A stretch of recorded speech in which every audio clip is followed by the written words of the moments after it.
Dios les bendiga a todos mis hermanos en Cristo y amigos.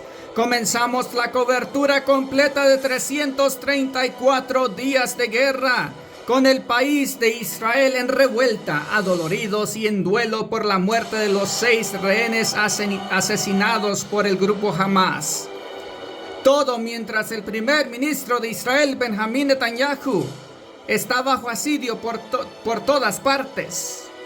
El pueblo judío está en revuelta contra su propio gobierno encabezado por el primer ministro israelí Benjamín Netanyahu, culpándolo de no hacer lo suficiente para liberar a los rehenes israelíes tomados por Hamas el 7 de octubre. El momento decisivo llegó con la muerte de 6 rehenes asesinados por Hamas. Los titulares desde el domingo de la situación que vive Israel han sido: el corazón de una nación roto en pedazos. Muchos comentaristas han escrito sobre la actual situación histórica que vive Israel.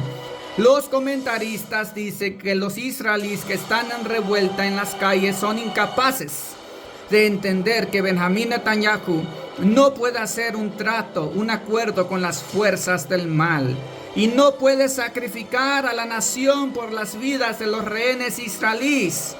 Y los comentaristas dicen que los israelíes en revuelta en las calles de Israel representan una amenaza para la supervivencia de Israel.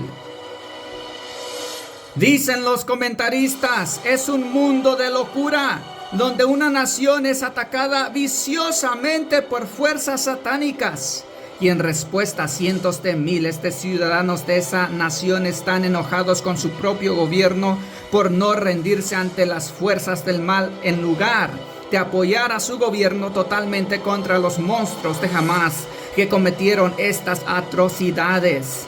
El primer ministro de Israel, Benjamín Netanyahu, ha declarado firmemente: debemos responder con un poder inmenso, exigir un precio contundente y muy rápido a Hamas por matar los 6 rehenes. Si no lo hacemos, veremos más asesinatos de este tipo. Benjamín Netanyahu también se ha mantenido firme, diciéndole a todo el mundo que Israel no se va a retirar del corredor de Filadelfia que se encuentra en la frontera Gaza-Egipto. En guerras pasadas, Israel se retiró del corredor de Filadelfia y eso permitió que Hamas se rearmara y regresara al poder en Gaza. Esta vez Netanyahu se mantiene firme. Israel ya no se retirará más de la frontera entre Gaza y Egipto. Las fuerzas israelíes permanecerán ahí para evitar que Hamas se rearme y regrese al poder. Netanyahu dijo que Israel permanecerá en control total del corredor de Filadelfia en la frontera Gaza-Egipto, incluso si no hay un acuerdo. Comentaristas escribieron: parece que Yahya Sinwar, la cabecilla de Hamas, no podría haber soñado con tal éxito. La ejecución de 6 rehenes con disparos en la cabeza condujo a una Israel en revuelta, airada contra su propio gobierno, mientras el líder de Hamas sale ileso. Luego está el lado liberal del gobierno israelí, la oposición al gobierno de Netanyahu, conformada por Yair Lapid, quien fue brevemente primer ministro de Israel durante varios meses en el año 2022, y Benny Gantz, quien fue ministro de defensa israelí y solía ser parte del gabinete de guerra de Netanyahu. Están en firme oposición a Netanyahu y están dispuestos a inflamar las tensiones dentro del país. Están dispuestos a dividir más la nación porque tienen hambre de poder y creen que es un momento crítico para el cargo de Benjamín Netanyahu. Tanto Yair Lapid, líder de los liberales en Israel, como Benny Gantz dijeron que hablarían con la nación para refutar la afirmación de Netanyahu que deben mantener el control de la frontera Gaza-egipcia.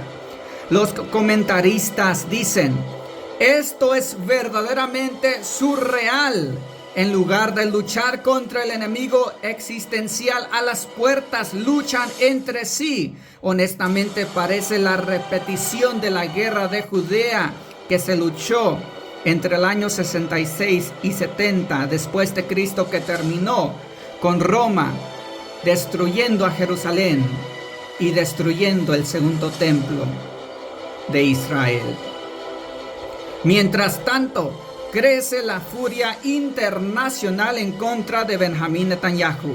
Egipto, Arabia Saudita y Qatar se oponen firmemente a que Israel controle la frontera Gaza-Egipto.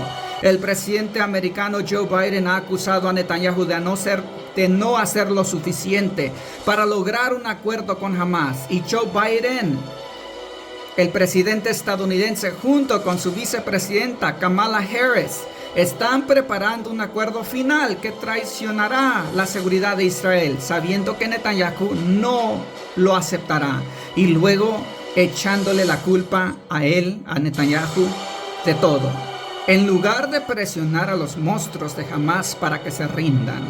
Es un momento desalentador para Israel. Manténgase fuerte, primer ministro Benjamín Netanyahu. Dios lo ha puesto como el guardián de Israel en este momento histórico, aunque signifique perder su propia vida. Que Dios, el comandante de los ejércitos celestiales, lo proteja en este momento definitivo para Israel. Jeremías capítulo 30, versículo 7. Hay en toda la historia cuando jamás un tiempo de terror como ese que se le viene encima a Israel.